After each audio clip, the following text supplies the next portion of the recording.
হাতে কলমে শিক্ষা দিয়ে দক্ষ মানব শক্তি তৈরিতে ১৯টি বিষয়ে স্বল্প ও দীর্ঘমেয়াদী প্রশিক্ষণ দিচ্ছে নীলফামারীর যুব উন্নয়ন অধিদপ্তর। প্রশিক্ষণ গ্রহণে ব্যস্ত তরুণ তরুণীরা।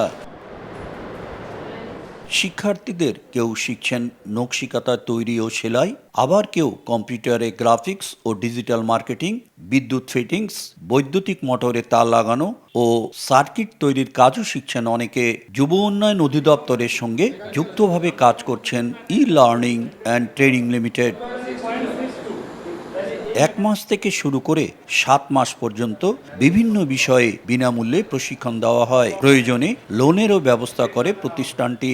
বর্তমানে যুব উন্নয়ন ও ই লার্নিং সেন্টারে ৭৮২ শিক্ষার্থী প্রশিক্ষণ গ্রহণ করছেন।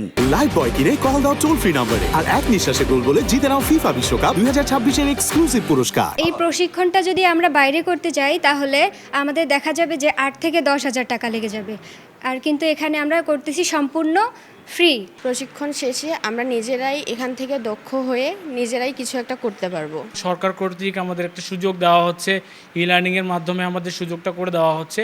যদি আমরা এই সুযোগটাকে কাজে লাগাতে পারি তাহলে আমাদের স্কিলটা ডেভেলপ হচ্ছে, আমাদের দক্ষতা বাড়ছে। এখান থেকে যদি আমি ঋণের ব্যবস্থা নিয়ে বা কোনো কারো কাছ থেকে ধার দূর করে নিয়ে হলে আমি যদি একটা দোকান দেই, তো এইখানে আমি যে শিখলাম এইটা আমি ওইখানে প্রপারভাবে কাজে লাগাতে পারবো। বেকার যুবক যুবতীদের আত্মকর্মসংস্থানের সুযোগ তৈরির ধারাবাহিকতায় কাজ করছে যুব উন্নয়ন অধিদপ্তর। গভর্নমেন্ট আমাদের হতদরিদ্র পরিবারের ছেলেমেয়েদের জন্য যে একটা সুবর্ণ সুযোগ করে দিয়েছে, ঘরে বসে তারা কম্পিউটারে দক্ষ হয়ে তারা দেশে থেকেও বৈদেশিক মুদ্রা অর্জন করতে পারছে। বাংলাদেশ সরকার যুব উন্নয়ন অধিদপ্তরের মাধ্যমে বেকার যুবদেরকে কর্মসংস্থানের জন্য বিভিন্ন পদক্ষেপ নিয়েছে। প্রাতিষ্ঠানিক প্রশিক্ষণ আমরা প্রায় ১৬,০০০-এর বেশি প্রদান করেছি।